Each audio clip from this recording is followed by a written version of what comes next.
இந்த நாளிலே ஆண்டவர் நம்மோடு பேசுகிற அன்பான வார்த்தை யாருக்காக என்றால், சில முயற்சிகளை செய்து நீங்கள் தோற்று போய் வந்திருக்கலாம்.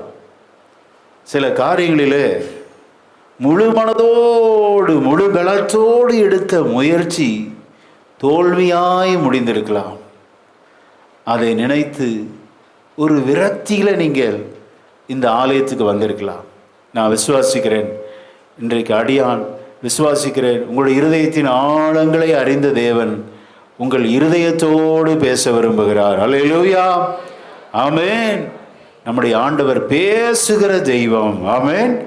ஒரு புதிய துவக்கத்தை தருவார் என்று விசுவாசிக்கிறேன். இந்த தேவ செய்தி உங்களுக்கு ஒரு புதிய துவக்கம், நியூ பிகினிங் கொடுத்து உங்களை ஆசீர்வதிக்க ஆண்டவர் வல்லவராய் இருக்கிறார். அவருடைய மனதுருக்கம் தான் அநேக அற்புதங்களை செய்தது. வேதத்தில் அநேக அற்புதங்கள் இருக்கிறது. எல்லா அற்புதத்தின் பின்னணியை கவனித்தால் இயேசு கிறிஸ்துவின் மனதுருக்கம். நம்முடைய ஆண்டவர் பட்சிக்கிற தேவனாகவும் இருக்கிறார், அவர் கிருபையுள்ள தேவனாகவும் இருக்கிறார். அல்லேலூயா. இது நமக்கு ஈவாய் கொடுக்கப்பட்ட கிருபையின் நாட்கள். இந்த நாட்களை நாம் பயன்படுத்தி கொள்ள வேண்டும். ஆமென், ஸ்தோத்திரம்.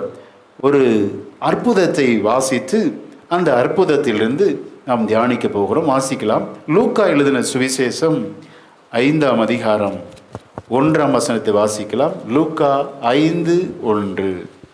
பின்பு அவர் கெனசரேத்து கடலருகே நின்றபோது திரளான ஜனங்கள் தேவ வசனத்தை கேட்கும்படி அவரிடத்தில் நெருங்கினார்கள். பின்பு அவர் கெனசரேத்து கடலருகே நின்றபோது, ஆண்டவர் அந்த கெனசரேத் என்றால் கலிலேயா கடல் என்று பல பெயர்கள் அதற்கு இருக்கிறது. இட்ஸ் லைக் எ லேக், ஒரு ஏரியை போன்றது. ஏரியில் பெரிய அலைகள்லாம் வராது. பார்த்தீங்கன்னா சின்ன சின்ன அப்படியே லைட்டாக ஒரு சின்ன சின்ன வேவ்ஸ் வரும். அலை வந்தால் ஆண்டவர் பேசுகிறது கேட்காது. இப்போ அங்கே மீன் பிடிக்கிறவர்கள் ஏராளமான பேர் கரை அருகே நிற்கிறார்கள். இயேசு சுவாமி அந்த கடல் அருகே வந்து கண்ணோக்கி பார்க்கிறார். யார் அங்கே நிற்கிறாங்கன்னு சொல்லி அப்படி கண்ணை ஏறிட்டு பார்க்கிற போது அங்கே பேதுருவின் படவை கர்த்தர் கண்டார். அல்லேலூயா, ஆமென். பேதுருவின் படவில் கர்த்தர் ஏறுகிறார். எத்தனையோ படவுகள் இருந்தது, ஆனால் எம்பெருமான் இயேசுவின் கண்கள் 2 படவுகளை பார்த்தது. அந்த 2 படவுகளில் ஆண்டவர் செலக்ட் பண்றது யார் அப்படின்னா பேதுரு, சீமோன் பேதுரு. அந்த வசனத்தை தொடர்ந்து 2ஆம் வசனத்தை வாசிக்கலாம். அப்பொழுது கடற்கரையிலே நின்ற 2 படகுகளை கண்டார். மீன் பிடிக்கிறவர்கள் அவைகளை விட்டு இறங்கி வலைகளை அலசி கொண்டிருந்தார்கள். ஒரு மீன் பிடிக்கிறவன் மீன் பிடித்து அதை தீர்ந்தவுடன் அதனுடைய வலைகளை அலசுவான். ஏனென்றால் அதில் பாசிகள் அல்லது கடற்கரையில் இருக்கிற வீணான அந்த குப்பைகள்லாம் சேர்ந்துடும். எல்லா குப்பைகளோடு அடுத்த மீன் பிடிக்க அவன் செல்ல முடியாது. ஆகவே அந்த வலைகளை அலசி அதனுடைய எல்லா கசடுகளை அதை விட்டு அகற்றி அவன் அடுத்த நாளுக்கு அதை தயார்படுத்தி கொண்டிருக்கிறான். கவனிங்க, நம்முடைய ஆண்டவர் யாரை சந்திப்பார் என்றால், யாரை ஆசீர்வதிப்பார் என்றால், ஒரு வேளையிலே தங்களை ஈடுபடுத்தி கொண்டவர்களை கர்த்தர் அழைக்கிறார். அல்லேலூயா. இந்த வசனத்தை தியானிக்கும் போது இங்கு இருக்கிற அநேகரை கர்த்தர் அவருடைய உன்னதமான வேலைக்கு அழைப்பார். கர்த்தர் இன்றைக்கு இந்த பலிபீடத்திலிருந்து ஒரு விசேஷித்த அழைப்பு கொடுக்க விரும்புகிறார். அல்லேலூயா. எத்தனை பேர் ஆண்டவருடைய அழைப்பை ஏற்றுக்கொள்ள ஆயத்தமா இருக்கிறோம்? சோர்வோடு இருக்கிற உங்களோடு ஆண்டவர் பேசுகிறார். உங்களில் சிலரை ஆண்டவர் அழைக்க போகிறார். முழு நேர ஊழியத்துக்கு ஒப்பு கொடுக்க நீங்க ஆயத்தமா? அல்லேலூயா. ஆர் யூ ரெடி அப்படின்னா எஸ், உடனே அப்படின்னு சொல்லணும். இல்லையா, என் வீட்டு அம்மாவை கேட்டுட்டு சொல்கிறேன், எங்கள் அப்பாவை கேட்டுட்டு சொல்கிறேன், அப்படிலாம் சொல்லவே கூடாது. ஆமென். உங்களுக்கு ஒரு முழு நேர அழைப்பு ஆண்டவர் கொடுக்குறார். இப்போ உடனே ஊழியத்துக்கு வாங்கன்னு இல்லை, இட் டேக்ஸ் டைம். அந்தந்த டைமில் இன்னைக்கு நீங்கள் ஒப்பு கொடுங்க. கர்த்தர் உங்களை வல்லமையாய் பயன்படுத்த போகிறார். விசுவாசிக்கிறீங்களா? சோதனைகளை சகிப்போன் பாக்கியவானல்லோ, சோதனைகளை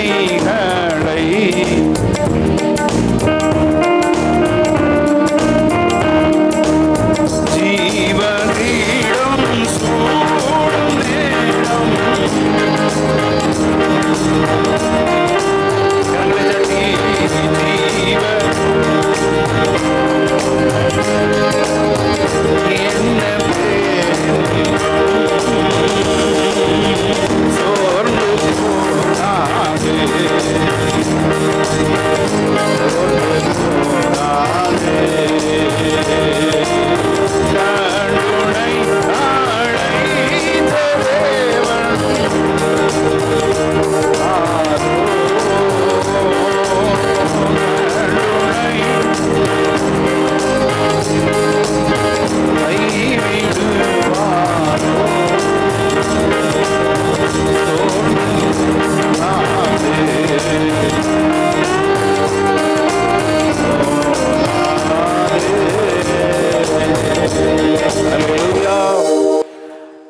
ஆண்டவர் 2 படவுகளை பார்க்கிறார். ஒரு படவை ஆண்டவர் சூஸ் பண்ணுகிறார். ஆமென். ஏனென்றால் ஆண்டவருக்கு தெரியுங்க, யார் வெறுமையாய் இருக்கிறார்கள், யாருடைய இருதயம் உடைந்து போயிருக்கிறது. ஸ்தோத்திரம். விரக்தியின் விளிம்பில் இருக்கிற உன்னை தேடி இயேசு வந்திருக்கிறார். அல்லேலூயா. பேதுருவை ஆண்டவர் கண்ணோக்கி பார்த்தார். காரணம், இயேசு கிறிஸ்துவின் மனதுருக்கம். ஓஹோ, என்னை புரிந்து கொள்ள யாருண்டு? என்னுடைய உணர்வுகள் எல்லாம் யார் அறிவார்கள்? என் தாய் தகப்பனுக்கு புரியவில்லை, அல்லது என் உடன் பிறப்புகளுக்கு புரியாத ஒரு சோத்திரம் நபரோடு இருக்கிறேன். என் வாழ்க்கை துணை என்னை சரியாக புரிந்து கொள்ளவே இல்லை என்று வந்திருக்கிறீங்களா? உங்கள் வாழ்க்கையில் ஆண்டவர் குறுக்கிட விரும்புகிறார். எத்தனை பேர் ஆயத்தமா இருக்கிறோம்? எத்தனை பேர் ஆண்டவரை ஏற்றுக்கொள்ள ஆயத்தமா இருக்கிறோம்? 2 படவுகளை பார்த்தார், ஒரு படவை செலக்ட் பண்றார். 3ஆம் வசனத்தை வாசிக்கலாம். அப்பொழுது அந்த படவுகளில் ஒன்றில் ஏறினார். அது சீமோனுடையதாயிருந்தது.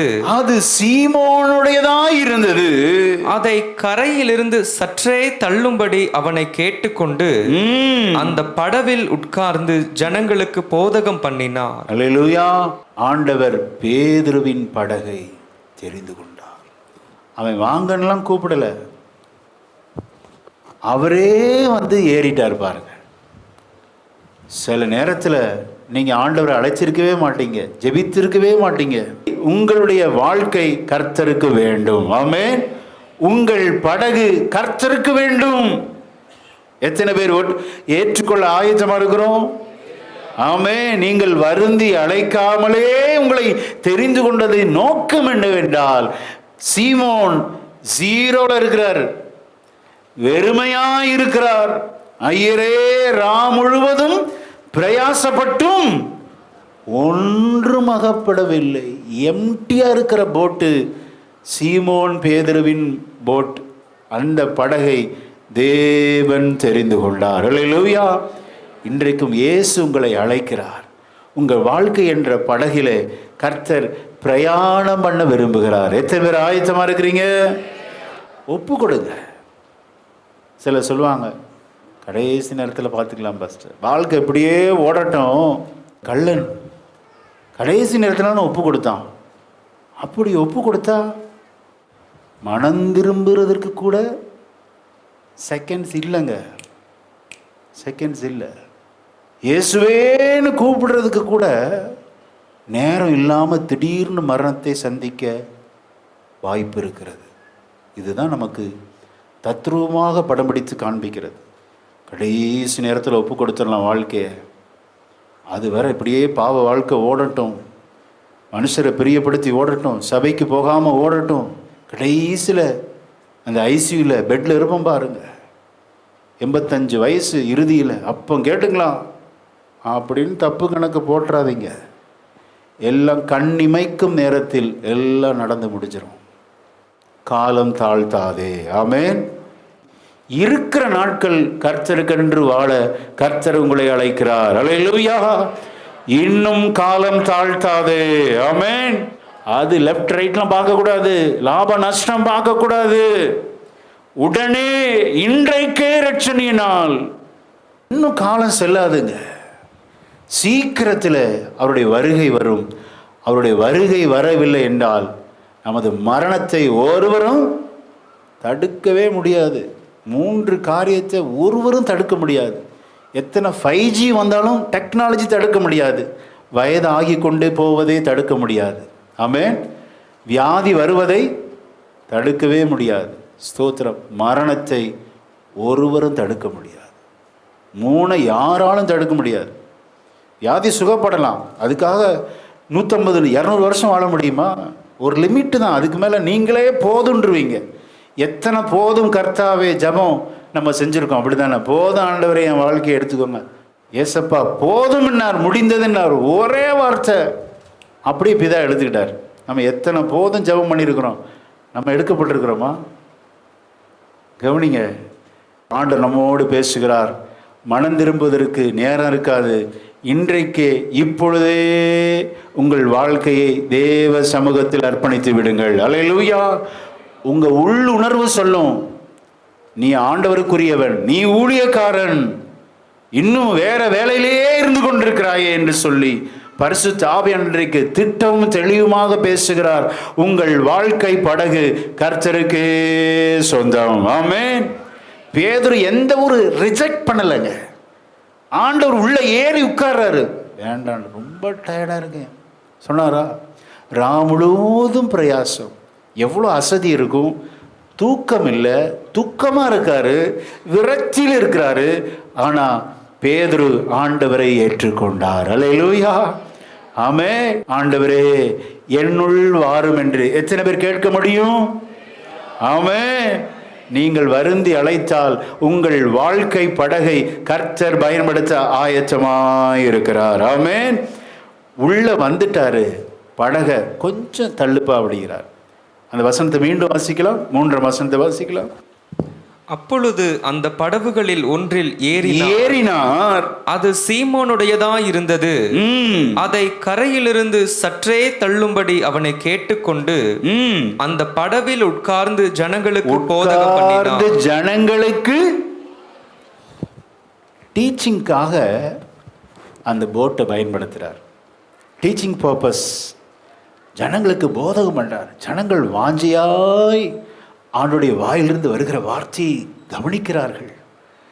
ஏன்னா அந்த உலகத்தில் கிடைக்கக்கூடாதது எது அப்படின்னா சிறந்த ஆலோசனைகள். ஆமென். நல்ல போதனைகள் எங்கும் கிடைப்பதில்லை. அரிய பொக்கிஷமான வார்த்தைகள் ஜனங்கள் கேட்கிறார்கள். பார்த்தீங்களா? இதுக்கப்புறம் தான் மிராக்கிள். நம்ம என்ன மாற்றிட்டோம்? மிராக்கிள் ஃபஸ்ட்டை வச்சுட்டோம், டீச்சிங்லாம் வேண்டாம் அப்படிங்கிறோம். No preaching, no teaching. I don't want preaching, teaching. I want miracle. இங்கே எங்க உடனே அற்புதம் செஞ்சாரா? ஆனால் செய்வார். அல்லேலூயா. ஆனால் அதற்கு முன்பு நல்ல போதனைகளை கேட்க ஆயத்தமாய் இருக்க வேண்டும். ஆமென். அந்த போதனைகள் தான் நமக்கு ரொம்ப இன்றியமையாதது, ரொம்ப எசென்சியல். அதுதாங்க. தனது படகை அவனே ஓட்டிக்கொண்டு, அவனுடைய படகு புல்பிட்டாய் மாறிட்டு இருப்போம், பலிபீடமாய் மாறி அநேக மக்களுக்கு ஆண்டவர் இறை வாக்கை உரைக்கிறார். உரைத்து முடித்த உடனே ஒரு காரியத்தை செய்கிறார். நல்ல கவனிங்க. ஆத்துமாக்களுக்காக நீங்கள் பிரயாசப்பட வேண்டும். அல்லேலூயா. எத்தனை பிரயாசப்படுறோம். கண் விழிப்புகள், வியர்வை சிந்தி, எத்தனை அலைச்சல்கள், எத்தனை முயற்சிகள் குடும்பத்திற்காக. சிலர் பார்த்தீங்கன்னா, சிலர் நண்பர்கள் யாராவது பணம் கேட்டால் அந்த முயற்சி அப்படியே நண்பர்களுக்கு ஷிஃப்ட் பண்ணுவாங்க. எவ்வளோ பிரயாசங்கள் எல்லாம் நண்பர்களுக்கு வழங்குகிறார்கள். சிலர் பார்த்தீங்கன்னா அப்படியே உறவுகளுக்கு, சொந்தக்காரங்களுக்கு, மாமா, சித்தப்பா, அக்கா, அத்தை, இப்படி பெரியப்பா, இவர்களுக்கெல்லாம் வழங்குகிறார்கள், வாரி வழங்குகிறார்கள். பிரயாசங்கள், உங்களுடைய பிரயாசங்கள் கர்த்தருக்கு உரியதாய் மாறட்டும். அல்லேலூயா. ஆமென். நம்முடைய பிரயாசங்கள் ஆத்தும ஆதாயத்துக்காக பயன்படுத்த வேண்டும், சோல் வின்னராக பயன்படுத்த வேண்டும். நம்முடைய வாழ்க்கை, நம்முடைய படகு, ஆமென், ஆத்தும ஆதாயத்தின் பிரசங்க பீடமாக உங்க வாழ்க்கையை பயன்படுத்துங்க. சொந்த வீடு வைத்திருந்தால் ஆமென், புறஜாதிகளை கூட்டு வீட்டு கூட்டம் நடத்துங்க. எத்தனை பிரயாசப்படுறோங்க, இரவு பகலாக உழைக்கிறோம். ஆனால் ஒரு உழைப்பு கூட இந்த உலகத்திலிருந்து நம்ம கொண்டு போகிறதே இல்லை. ஒரு உண்மையை சொல்லி அடுத்த குறிப்புக்குள்ளே நான் போக விரும்புகிறேன். நமது பிரயாசங்கள் அநேக ஆத்துமாக்களின் ரட்சிப்புக்கு ஏதுவாக இருந்தால் நமது பலன் பரலோகத்தில் மிகுதியாய் சேர்க்கப்படும். அல்லேலூயா, ஆமென். இன்றைக்கு என்னுடனே கூட யார்கிட்ட சொல்றாரு? கள்ளன்னு சொல்றாரு பாருங்க. நான் இன்னைக்கு பரதீசுக்கு போறேன், நீ என் கூடவே வருவேங்கிறாரு. இயேசு கிறிஸ்து சொத்து இல்லை அவருக்கு, சொத்து அவரு கூட வந்துச்சா? அவர் ஐஸ்வர்ய சம்பன்னர். நம்ம புறப்பட்டு இந்த உலகத்தை விட்டு கடந்து செல்லும்போது நாம் சம்பாதித்த வாகனங்களோ நாம் சம்பாதித்த சொத்துக்களோ நம்மோடு வருவதில்லை.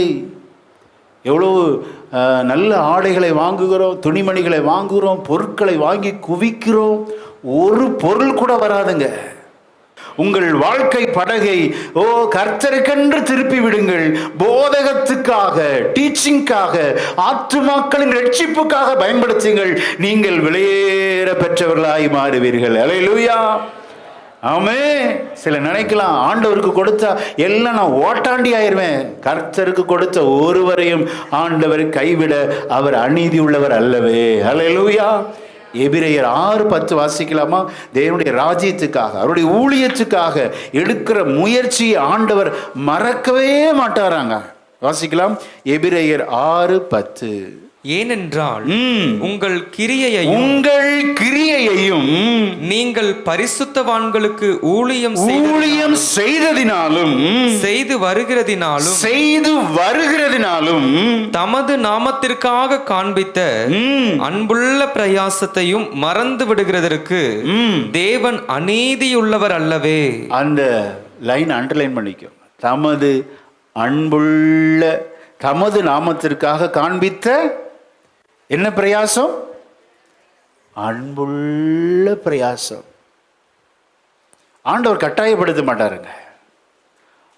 உன்னுடையதை பிடுங்கி, வற்புறுத்தி பிடுங்கி அவர் ஊழியெல்லாம் செய்ய மாட்டார். அவர் ஊழியத்துக்கு நீங்களும் நானும் செய்யாவிட்டால் புறஜாதிகளை ஆண்டவர் எழும்ப பண்ணுவார். அல்லேலூயா. உங்கள் வாழ்க்கை பிரயோஜனமுள்ளதாக இருக்கும். நீங்கள் அநேகருக்கு ஆசீர்வாதமாக இருப்பீங்க. சோத்திரம். நீங்கள் தான் ஆண்டவருக்கு வேணும். ஆனால் நம்ம வராத சூழ்நிலையில் யாரை கொண்டு இந்த ஊழியத்தை செய்வார்? கற்களை கொண்டு கூட ஊழியத்தை செய்வார்.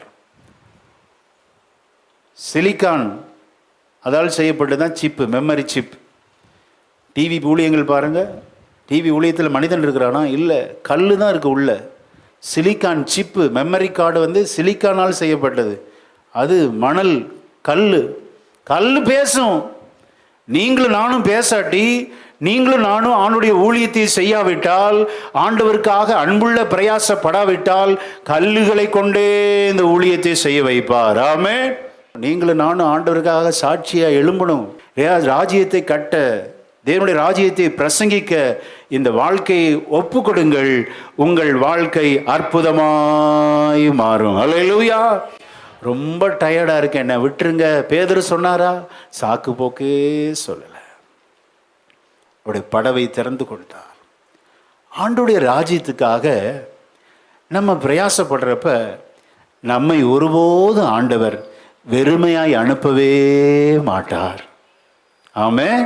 நீங்கள் மட்டும் ஊழியத்தில் ஆத்தும ஆதாயத்துக்காக நீங்கள் முயற்சி எடுக்கும்போது ஒருபோதும் உங்கள் படவு வெறுமையாக இருக்க விட மாட்டார். விரக்தியின் விளிம்பில் நீங்கள் இருக்க மாட்டீங்க. இங்கே பேதுரு அவர்கள் விரக்தியின் விளிம்பில் இருக்கிறார். அந்த வார்த்தை தான் வெளிப்படுது. முழுவதும் பிரயாசப்பட்டேன், ஒன்றும் அகப்படலைங்கிறார். பயங்கரமான டேலண்ட் ஃபெல்லோ இவர். இவரை மாதிரி மீன் பிடிக்கிறதுல திறமசாலி யாரும் இல்லை. கவனிங்க, இயேசுவின் மனதிற்கு என்ன செஞ்சிச்சு அப்படின்னா, இவர் வெறுமையான படவை ஆண்டவர் வெறுமையாக விடலை. இப்போ ஊழியத்துக்கு தன்னை அர்ப்பணிச்சாரா? நம்ம என்ன நினைக்கிறோம், ஊழியத்துக்கு அர்ப்பணிச்சா என் தேவை யார் பார்க்கறது, என் எதிர்காலம் என்ன பெரிய கேள்வி ஆயிருமே அப்படிலாம் நீங்கள் நினைக்கிறீங்க. கவனிங்க, இங்கே ஆண்டவர் மனதுருகி பேதுருவின் படவை கர்த்தர் நிரப்புகிறார். அடுத்த வார்த்தை வாசிக்கலாம், 4ஆம் வசனத்தை வாசிக்கலாம். அவர் போதங்க பண்ணி முடித்த பின்பு சீமோனை நோக்கி, ஆழத்திலே தள்ளி கொண்டு போய் மீன் பிடிக்கும்படி உங்கள் வலைகளை போடுங்கள் என்றார். மீன் பிடிக்கும்படி உங்கள் வலைகளை போடுங்கள். இந்த வார்த்தையில கட்டளையும் இருக்கிறது, வாக்குத்தத்தமும் இருக்கிறது. கட்டளை கொடுக்கிறார், வலையை போடுங்கிறார். சும்மாவா? மீன் பிடிக்க வலையை போடுங்கிறார். பார்த்தீங்களா? யாரை சந்திக்கிறார் என்றால் வெறுமையாயிருக்கிற மனிதனை கர்த்தர் சந்திக்கிறார். ஆமென். இந்த நாளில் கூட நீங்கள் எவ்வளோ முயற்சி எடுத்து எத்தனையோ பிரயாசப்பட்டு விட்டேன், எல்லாம் ஜீரோவில் போய் நிற்குது. ஆமென். ஒன்று எனக்கு மீதி இல்லை, வெறுமையாயிருக்கிறேன் வந்திருக்கிற ஜெப ஜனமே, இன்றைக்கு கர்த்தர் உங்களை சந்திக்கிறார். உங்களோடு பேதுருவோடு பேசின அதே தேவன் இன்றைக்கு உங்களோடு பேசி கொண்டிருக்கிறார். விரக்தியின் விளிம்பில் இருக்கிறீர்களா? கர்த்தருடைய மனதுருக்கம் உங்கள் மேல் வந்திருக்கிறது. ஆமென். கர்த்தருக்காக ஒப்பு கொடுத்த ஒருவரையும் ஆண்டவர் எம்டி அனுப்ப மாட்டாருங்க. அவர் கடன்கார தேவன் அல்ல.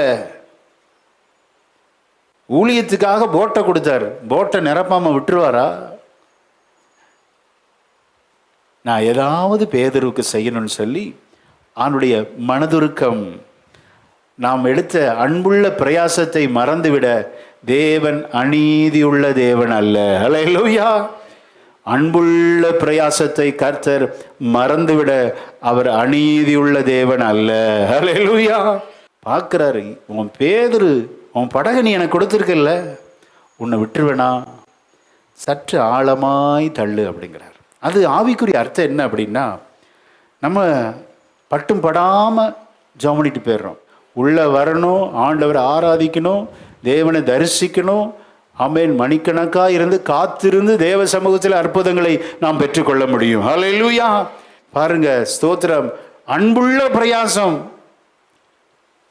இத்தனை ஆத்துமாக்கள் பிரயோஜனத்திற்காக உன் படகை கொடுத்திருக்கிற, உன்னை நான் சும்மா விட்டுருவேனா அப்படிங்கிறார். பாருங்க, அவனுடைய மனதுருக்கம் நிரம்பி வழிகிறது. இங்கே அவனை சந்திக்கிறார். தோல்வியில் இருக்கிற அவனை சந்தித்து அவனை பயன்படுத்தி, அவனை தமது ராஜ்யத்துக்காக மகிமைக்காக பயன்படுத்தி அவனை தேவனுடைய ஆசீர்வாதத்தினால் நிரப்ப வல்லவராய் இருக்கிறார். அல்லேலூயா.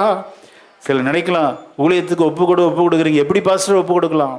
உங்கள் தாளந்துகளை இந்த ஊழியத்தில் பயன்படுத்தலாம். ஆமென். உங்கள் நேரங்களை கொடுக்கலாம். ஸ்தோத்திரம். பொருளை கொடுக்கலாம். சொந்த வீடு வைத்திருந்தா ஒரு வீட்டுக்குள்ள நடத்துங்க. தேவனுடைய ராஜ்யம் ஒரு 4 ஆத்துமாவுக்கு பிரயோஜனமா இருக்கட்டுமே. ஏதாவது ஒரு விதத்தில் நீங்கள் செயல்படுங்கள். அந்த பிரயாசத்தை கர்த்தர் கவனித்துக் கொண்டே இருக்கிறார். அல்லேலூயா. அன்புள்ள பிரயாசம். ஆமென். அவனவன் விசனமாயும் அல்ல, கட்டாயமாயும் அல்ல, அவனவனுக்கு கொடுத்த பொறுப்பு. உங்க தாளந்துகளை ஏதாவது ஒரு விதத்தில் தேவனுடைய ராஜ்யத்தின் மகிமைக்காக நீங்கள் பயன்படுத்துவீர்கள். ஆனால் கர்த்தர் சொல்லுகிறார், நீங்கள் வாளாகாமல் தலையாவீர்கள், கீழாக்காமல் மேலாக்கப்படுவீர்கள். நீங்கள் வலதுபுறத்திலும் இடதுபுறத்திலும் இடங்கொண்டு நீங்கள் பெருகுவீர்கள். ஸ்தோத்திரம். ஏதும் உங்களை அசைக்க முடியாது. கர்த்தர் உங்கள் படவை நிரப்ப வந்திருக்கிறார். ஹல்லேலூயா. எத்தனை பேர் விசுவாசிக்கிறீங்க? வெறுமையாயிருக்கிற உங்கள் படவை கர்த்தர் நிரப்பும்படி உங்கள் படகை கேட்கிறார். உங்க வாழ்க்கையை அர்ப்பணிக்க ஆயத்தமா? என்ன சொல்றார்? வாசிக்க கேட்போம்.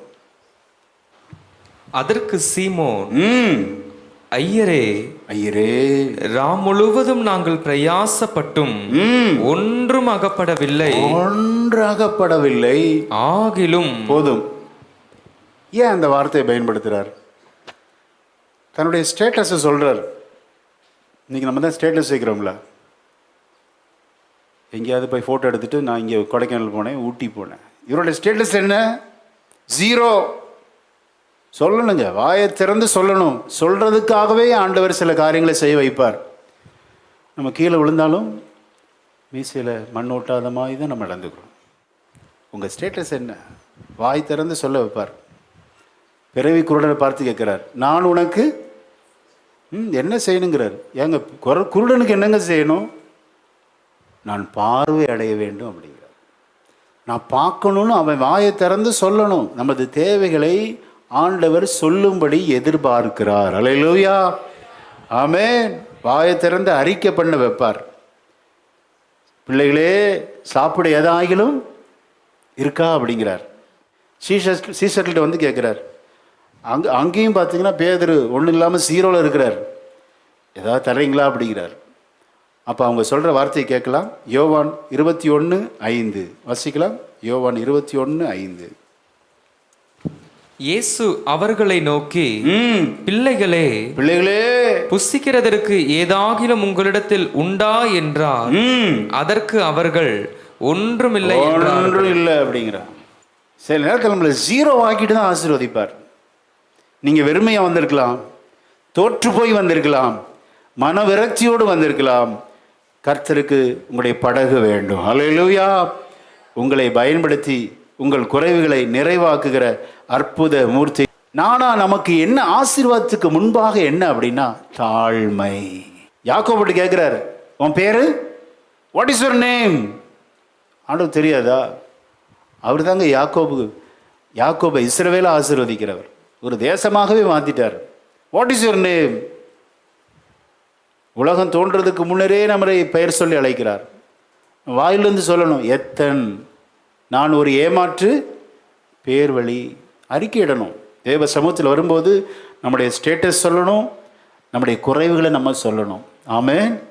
ஸ்திரீகளிடத்தில் பிறந்தவன் ஒருவனும் நீதிமான் கிடையாதுங்க. இயேசுவை தவிர அந்த உலகத்தில் பூரண புருஷன் ஒருத்தனும் கிடையாது. இயேசப்பா ரத்தத்தினால் கழுவப்பட்ட நீதிமான்கள், அவ்வளோதான். That's all. அது எவ்வளவு பெரிய பொக்கிஷம். தாவீது சொல்றார், என் இள வயதின் பாவத்தை நினையாதிரும் ஆண்டவரே. சின்ன வயசில் ஸ்கூல் ஸ்டேஜில் என்னுடைய பள்ளி, என்னுடைய கல்லூரி நாட்களில் செய்த தவறுகளெல்லாம் மன்னின்னு சொல்லி எப்போ ஜெபிக்கிறாரு? வயசான நிறைய வயதில் ஜெபிக்கிறார். நிறைய வயதில் யாரும் பொதுவாக பாவம் செய்ய மாட்டாங்க, ரொம்ப மெச்சூர்டு ஸ்டேட். ஆனாலும் தன்னுடைய சின்ன வயசில் செஞ்ச பாவத்துக்காக மன்னிப்பு கேட்குறாரு. பார்த்தீங்களா? நம்ம தேவ சமூகத்துக்கு வரும்போது நம்முடைய ஸ்டேட்டஸ் சொல்லணும். நான் பாவியான மனுஷன் ஒத்துக்கொள்ளணும். அல்லேலூயா, ஆமென். நம்மை தாழ்த்தணுங்க. தாழ்மைகளுக்கு கர்த்தர் கிருபை அளிக்கிறார். அல்லேலூயா. எங்கே விழுந்ததுங்கிற கேட்கிறார் எலியா. இந்த இடத்துல விழுந்தது கோடரி அப்படிங்கிறார். விழுந்த இடத்த காமித்து கொடுக்கணும். தேவ சமூகத்துக்கு வரும்போது இந்த இடத்துல நான் தவறு செஞ்சிருக்கிறேன், இந்த இடத்துல விழுந்து போயிருக்கேன், ஆண்டவரே என்னை மன்னியும், என்னுடைய குறைவுகளை மன்னியும், என்னுடைய அக்கிரமங்களை எண்ணாதிரும் ஆண்டவரே, அப்படி கேட்கணும். என் சொல்றான், முழுவதும் பிரயாசப்பட்டும் ஒன்றும் அகப்படவில்லை. ஆகிலும் அந்த வார்த்தை எப்படி வந்துச்சு திடீர்னு? You are a teacher, I am a fisherman, how can I? எப்படி முடியும்? நீங்கள் ஒரு டீச்சருங்க, உங்களுக்கு தெரியுமா நான் சகலகலா வல்லமை படைத்தவன். இந்த கலிலேயில் கடற்கரையில் தான் எத்தனையோ தடவை மீன் பிடிச்சிருக்கிறேன். தேவ சமூகத்தில் நமக்கு ஒரு அற்புதம் நடக்கணும் அப்படின்னா நம்ம அனுபவத்தை பற்றி பேசவே கூடாது. அங்கே அனுபவம் தோற்றது, முயற்சி தோற்றது, அவனுடைய திறமை தோற்றது, அவனுடைய தாளந்துகள் எல்லாம் ஜீரோ. பகலில் மீன் கிடைக்குமாங்க? சீசனே கிடையாதுங்க. ஆனால் தேவ வார்த்தையின்படி என்னைக்கு நம்ம கீழ்ப்படுகிறோமோ சீசனா மாற்றுகிற தேவன். அல்லேலூயா. பகலையும் இரவாய் மாற்றுகிற தேவனை நாம் ஆராதிக்கிறோம். ஆமென். அவருக்கு பகலும் சரி இரவும் சரி. எப்போ இந்த அற்புதம் நடக்கும் அப்படின்னா கீழ்ப்படியணும். எதை கேட்டு கீழ்ப்படியணும்? போட்டை கொடுத்தாரு பார்த்தீங்களா? போதகம் இவ்வளோ நேரம் பண்ணியிருக்கிறார். ஃபஸ்ட்டு ஒபீடியன்ஸ் இப்போ யார்கிட்ட தான் இருக்குது? போட்டு கொடுத்த பேதுரு அவர்கள், சீமோன் பேதுரு. நம்ம எத்தனையோ மெசேஜ் கேட்குறோம், ஆனால் நம்ம அர்ப்பணிச்சிருக்கிறோமா? அதை அபியாசப்படுத்தியிருக்கிறோமா? ப்ராக்டிக்கல் லைஃப்பில் கொண்டு வந்திருக்கிறோமா? ஆனால் பேச்சு பார்த்தீங்கன்னா சூப்பர் பிரசங்கங்க, இதே போல் ஒரு பிரசங்கனா கேட்டதே இல்லை அப்படிங்கிறோம். இது யாருக்கு வேணும்?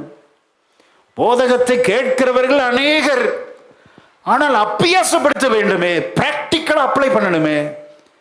கல்லூரியில ஏன் ஸ்கூல்ல வச்சிருக்கிறாங்க தியரட்டிக்கல் ஒரு செஷன், பிராக்டிக்கல். இந்த லா எல்லாம் ப்ரூவ்னு வருது பாருங்க. பிராக்டிக்கல் செஷன் எல்லாம் ப்ரூவ் பண்ணணும். தேவனுடைய போதகத்தை அசட்டை பண்ணாதீங்க. இந்த வேத வாக்கியங்களை, வசனத்தை வெறும் வாசிக்கிறதோடு மட்டுமல்ல, வெறும் கேட்கிறதோடு மட்டுமல்ல, கை கொண்டு செயல் வடிவிலே நாம் அதை அப்ளை பண்ண வேண்டும். அல்லேலூயா. யார் ஒருவர் இந்த வேதாகமத்தின் வார்த்தைகளுக்கு கீழ்ப்படிய தங்களை அர்ப்பணிக்கிறார்களோ அவர்கள் போட்டு வெறுமையா விடவே மாட்டார். அல்லேலூயா. ஆகிலும் அப்படின்னு என்ன அர்த்தம்? எனக்கு திறமை இருக்கு, தாளந்து இருக்கு, எனக்கு ஞானம் இருக்கிறது, எனக்கு அனுபவம் இருக்கிறது, இத்தனை வருஷ மீன்பிடி தொழிலாளி, fisherman, you are a teacher, even though, ஆகிலும் கீழ்ப்படிய ஆண்டவர். இது நைட் இல்லை, பகல் தான். ஆனாலும் உங்க வார்த்தையின்படியே 5 வசனத்தை வாசிக்கலாம். அதற்கு சீமோன், ஐயரே, முழுவதும் நாங்கள் பிரயாசப்பட்டும் ஒன்றும் அகப்படவில்லை, ஆகிலும் வலையை போடுகிறேன் என்றான். அல்லேலூயா. எவ்வளோ அவுட் ஆஃப் சீசன், அது பகல் நேரம். ஆனாலும் பார்த்தீங்கன்னா ஆண்டவர் அற்புதம் செய்வார். என்னைக்கு நம்ம விசுவாசிகளாகிய நாம் கீழ்ப்படுகிறோமோ, அந்த கீழ்ப்படிதல் இருக்கும்போது உடனே ஆண்டவர் என்ன செய்கிறார் அப்படின்னா, அந்த கடற்கரையில் எங்கெல்லாம் மீன் இருந்துச்சோ எல்லா மீன்களும் பேதுருவின் வலையை தேடி வந்தது. அல்லேலூயா. ஆமென். நம்ம தான் அநேக நேரத்தில் ஆண்டவருடைய வார்த்தைக்கு செவி கொடுப்பதில்லை. ஆனால் இயற்கை எத்தனை அழகான கீழ்ப்படிதல் பாருங்க, எவ்வளோ அழகாக கீழ்ப்படியுது. அது சாகிறதுக்கு தன்னை அர்ப்பணிக்கு. யோசித்து பார்த்தேன், இத்தனை 2 படகு நிறைய மீன்கள் எங்கிருந்து வந்துச்சுங்க? எங்கெங்க மூளையில ஒதுங்கிட்டு இருந்துச்சோ ஆண்டவர் கட்டளை கொடுத்துருப்பாரு, யாருக்கு தெரியும்? ஆமென்.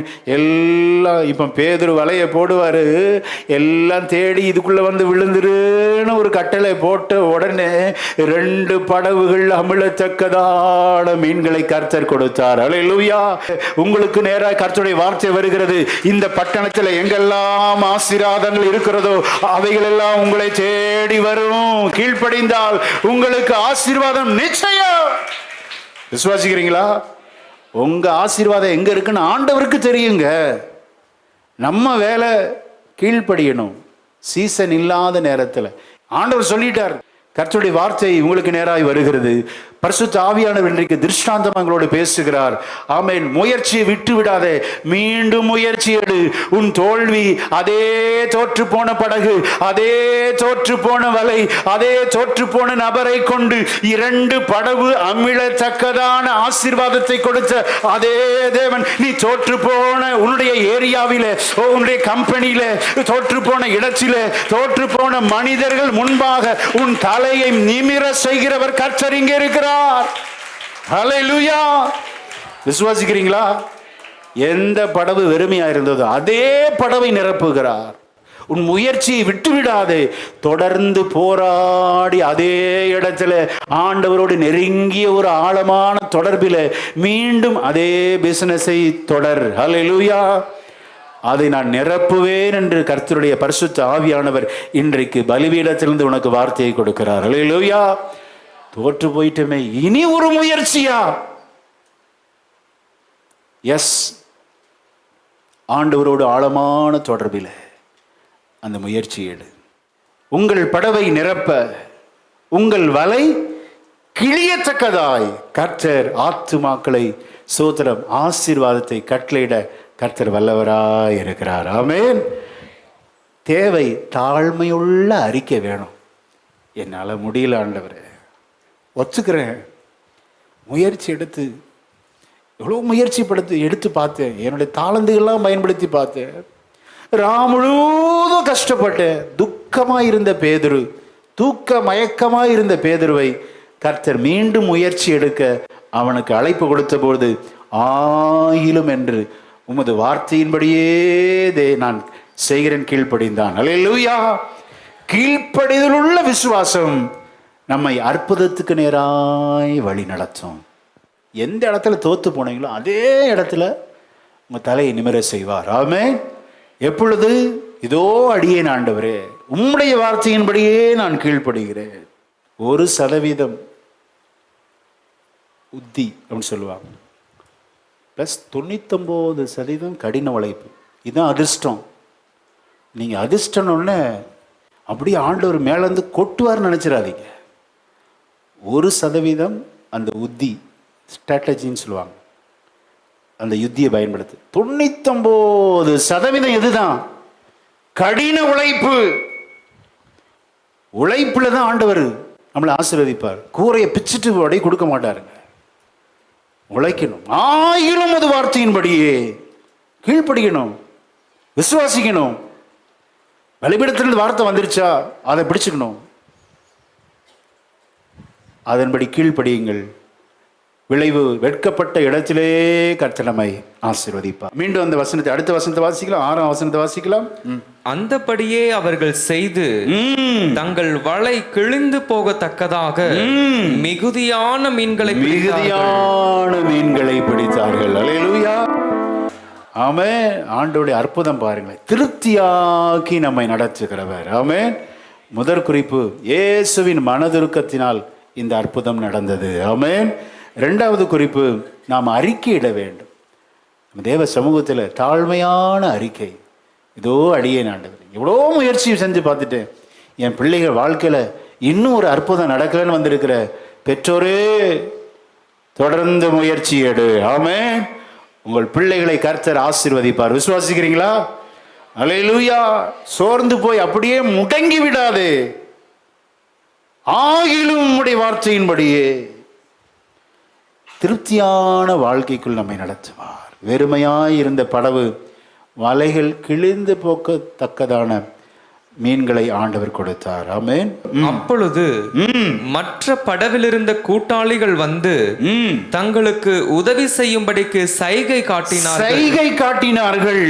அவர்கள் வந்து 2 படகுகளும் அமிழத்தக்கதாக நிரப்பினார்கள். பொதுவாக அந்த கெனசரேத்து கடல், கலிலேய கடல் பார்த்தீங்கன்னா 18க்கு 18 மைல் நீளம், 13 மைல் அகலம். இதுதான், ரொம்ப பெருசுலாம் கிடையாது.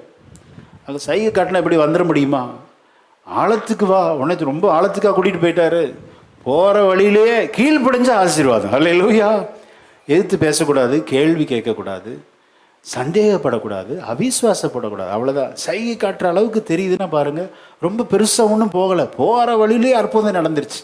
ஆண்டவருக்கு தேவை என்ன அப்படின்னா, நான் சொல்கிறத இவர் கேட்குறாரா, அவ்வளோ. That's all. ரொம்ப நம்மளை வற்புறுத்தி ஆசீர்வதிக்க மாட்டார். கீழ்ப்படுகிறோன்னு அந்த எண்ணம் இருந்துட்டா போதும், அவ்வளோதான். ஆண்டவர் பாருங்க, சைகை காட்டி எல்லாரையும் கூப்பிடுறாரு. இப்போ எல்லாரும் வந்து 2 படகுகள் அமிழத்தக்கதான ஆசீர்வாதம். விசுவாசிக்கிறீங்களா? ஆமென். 1 டன் மீனா, ஒரு கீழ்ப்படிதல் 2 வாரத்துக்கு வேண்டிய சம்பளத்தை ஆண்டவர் கொடுத்துட்டார். 2 வார சம்பளம், 1 டன் மீன் ஃபுல்லாக கொடுத்து நிரப்பிட்டார் பாருங்க. இந்த காலை வேளையில் சோத்திரம், நம்ம ஆண்டவருடைய வார்த்தையின்படி கீழ்ப்படியும் போது ஒரு பிரயாசப்படணும். சும்மா வீட்டுக்குள்ளே இருக்கிற சப்பானை ஆண்டவர் ஆசீர்வதிக்க மாட்டார். முடங்கி போயிருக்கிறவர்களை ஆசீர்வதிக்க மாட்டார். ஆவிக்குரிய அந்த எல்லா சப்பானித்தனம் மாறணும். அல்லேலூயா.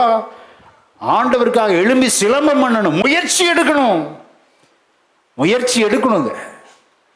அப்படி உங்களுக்கு கொடுக்கப்பட்ட, நீங்கள் நினைக்கலாம், இந்த சின்ன கடையை வச்சு நான் என்ன செய்கிறது? ஆண்டவர் உங்களோட தான் பேசுகிறார். முயற்சி எடு, டெய்லி உன் வியாபாரத்தை கவனி, ஃபுல் ஃபோக்கஸ் பண்ணு. அதை ஆண்டவர் 2 படகுகள் நிரம்பத்தக்கதான மீன்களை, வலை கிழிந்து போகத்தக்க மீன்களை தர அவர் வல்லவராய் இருக்கிறார். அல்லேலூயா. ஆமென். சரி, இப்போ ஆசீர்வாதம் வந்துடுச்சு. இதுக்கப்புறம் தான் இதை பார்த்து முடிக்கணும். இன்னைக்கு ஆசீர்வாதம் வர ஓகே. ஆசீர்வாதம் வந்துருச்சுன்னா அப்புறம் நான் பிஸி ஆகிட்டேன் பாஸ்டர், என் பிஸ்னஸ் அப்படி ஆக்கும், என் பிஸ்னஸ் எப்படி ஆக்கும். பார்த்தீங்களா? ஆசீர்வாதம் கொடுத்த கர்த்தரை பிடித்து கொள்ளாமல் ஆசீர்வாதத்தை பிடித்து கொள்ளுகிறார் அநேகர். விளைவு அழிவு.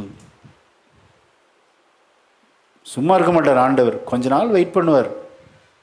எங்கே போயிடுவ நீ, என் சமூகத்தை விட்டு நீ எங்கே ஓடுற, ஒரு பிடிப்பார் பாருங்க. அது வேற வெயிட் பண்ணக்கூடாது. எல்லாம் சபை கூடி வருதலை விட்டு விடாதிருங்கள். பார்த்தீங்களா, சபை கூடி வருதல் இதை நம்ம விட்டுட்டோன்னா எப்படி பக்தி விருத்தி அடைகிறது, எப்படி அந்த கர்த்தருடைய வார்த்தை உங்களுக்கு தான் இது, உங்களுக்காக இந்த ஆசீர்வாதமான வார்த்தையை எல்லாம் நீ மிஸ் பண்ணிடுவீங்களே. அப்போ என்னத்தான் ஆசீர்வாதம் பெற்றாலும் ஆசீர்வாதத்தின் மையமான தேவனை நாம் விட்டுவிடவே கூடாது. ஆமென், அல்லேலூயா. ஆசீர்வாதத்தை பெற்ற உடனே சிலவங்க பார்த்தீங்கன்னா பயங்கர பரிசுத்தமான மாதிரி காமிச்சுக்குவாங்க. அதுவும் தப்பு. ஆசீர்வாதம் அதிகமாக நமக்குள்ள ஒரு உணர்வு வரணும். என்ன உணர்வு? இந்த ஆசீர்வாதத்துக்கு நான் பாத்திரனே இல்லை. அல்லேலூயா. வெறுமையாயிருந்தேன் ஆண்டவரே, கரையில் நின்று வலையை அலசிக்கிட்டு இருந்தேன், எனக்கு போய் இதை கொடுத்துட்டீங்களே.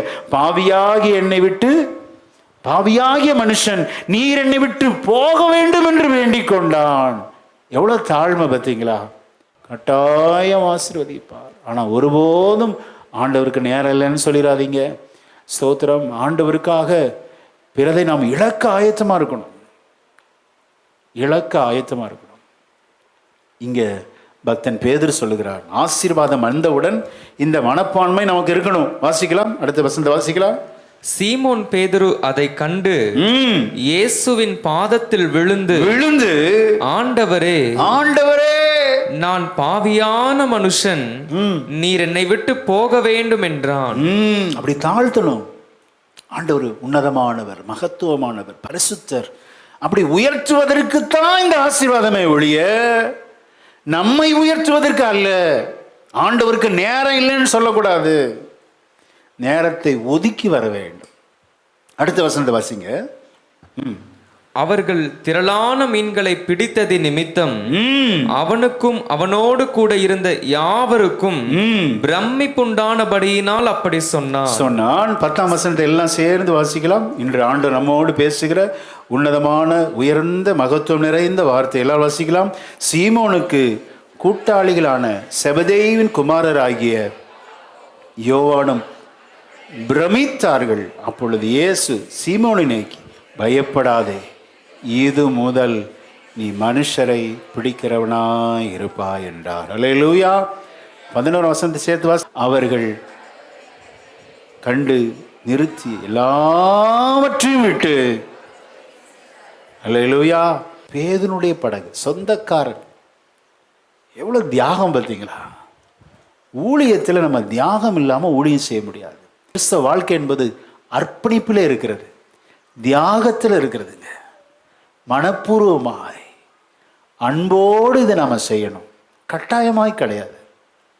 ஆசீர்வாதத்தின் நோக்கம் என்ன?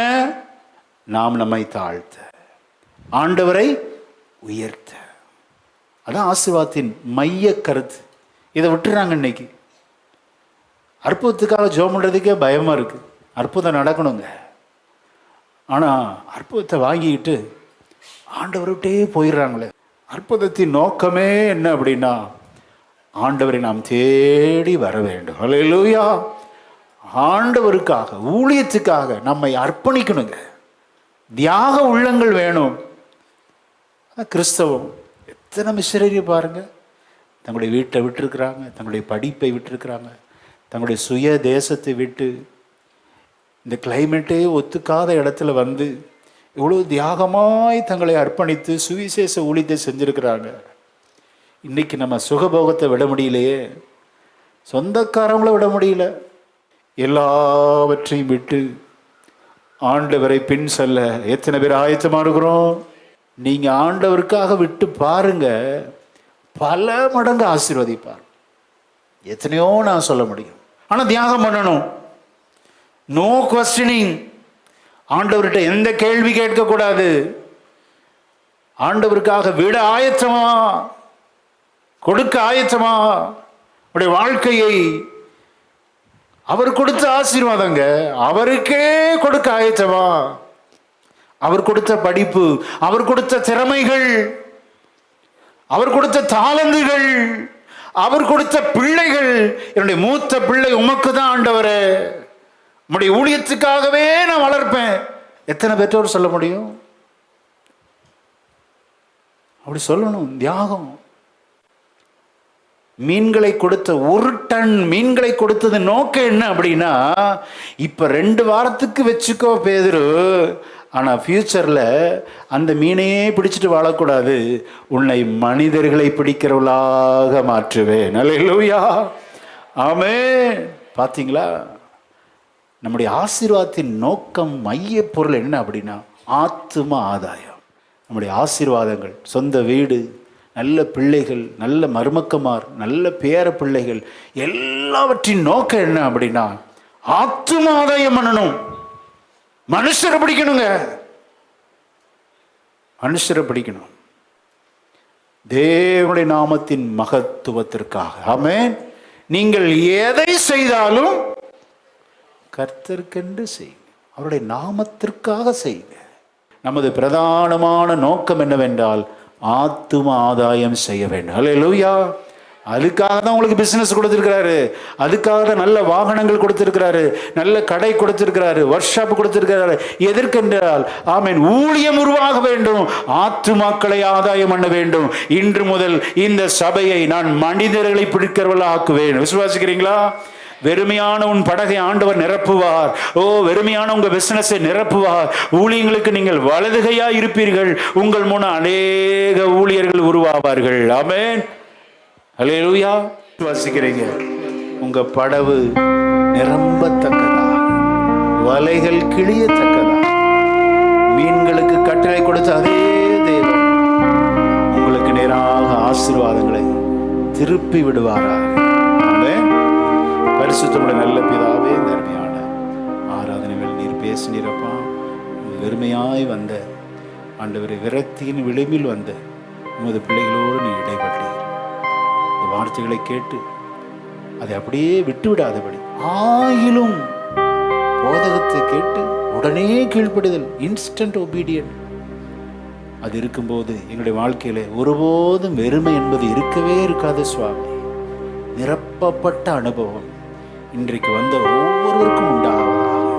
ஆசீர்வாதங்களை பெற்றுக்கொண்டு உம்மை விட்டு ஓடிவிடாதபடி அந்த ஆசீர்வாதங்களை கர்த்தருக்கே கொடுக்க, கர்த்தருடைய ராஜ்யத்தின் மகிமைக்காக செலவழிக்க கிருபை செய்யுங்க. இயேசுவின் நாமத்தில் ஜெபிக்கிறோம் நல்ல பிதாவே.